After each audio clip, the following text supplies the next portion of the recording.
Oke, mungkin kalau kita melihat, dampak dari rencana kenaikan ini terhadap rencana kenaikan cukai rokok terhadap saham-saham emiten rokok, kita lihat akan cukup signifikan gitu ya. Karena memang salah satu yang menjadi concern adalah, tingginya cukai rokok ini bisa menekan margin gitu. Seperti yang mungkin kita lihat bahwa di tahun, lalu gitu ya, pemerintah telah menaikkan cukai rokok sampai 23% gitu. Jadi itu kenaikan yang sangat signifikan, eee dan kalau kita lihat bahwa sebenarnya ekspektasi sebelumnya ketika sudah dinaikkan cukup tinggi 23%, maka, di tahun-tahun berikutnya akan kembali seperti tren historis gitu, di mana rata-rata kenaikan cukai rokok akan berkisar di 10% gitu. Cuman ternyata, dari rencana ini 17% gitu, kenaikan dari cukai rokoknya sangat amat tinggi dan, berada di luar ekspektasi pasar. Jadi memang kita lihat sentimen negatifnya cukup kerasa, di mana, harga saham-saham emiten rokok pun cukup tertekan gitu di perdagangan, beberapa hari lalu, seperti itu.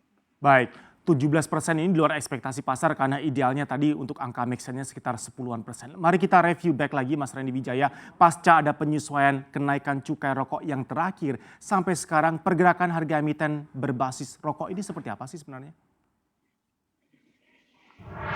Ya, kalau kita melihat mungkin dari sisi valuasinya gitu ya, kalau melihat dari kemarin tren setelah, adanya kenaikan cukai rokok yang cukup signifikan, terus juga kita lihat pandemi COVID-19 yang cukup memukul, seluruh sektor usaha gitu ya, termasuk, sektor tembakau.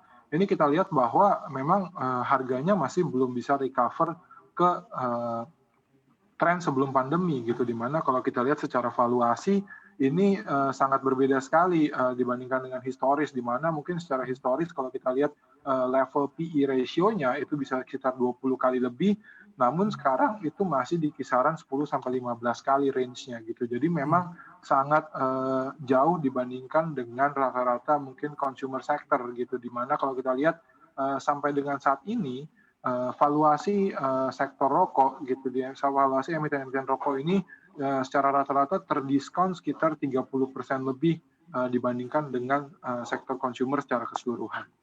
Baik, karena tadi Anda katakan idealnya paling tidak 10% itu pun akan menciptakan beban tersendiri dengan sudah beredarnya angka persentase 17% kenaikan ini kira-kira pengaruhnya nanti secara fundamental bagi industri dan pelaku pasar seperti apa sih Mas? Khususnya untuk kalangan industri dengan 17% kenaikan. Kemarin-kemarin saja kan kita masih mengukur imbas bagi beban perusahaan seperti apa dengan adanya penyesuaian cukai terakhir.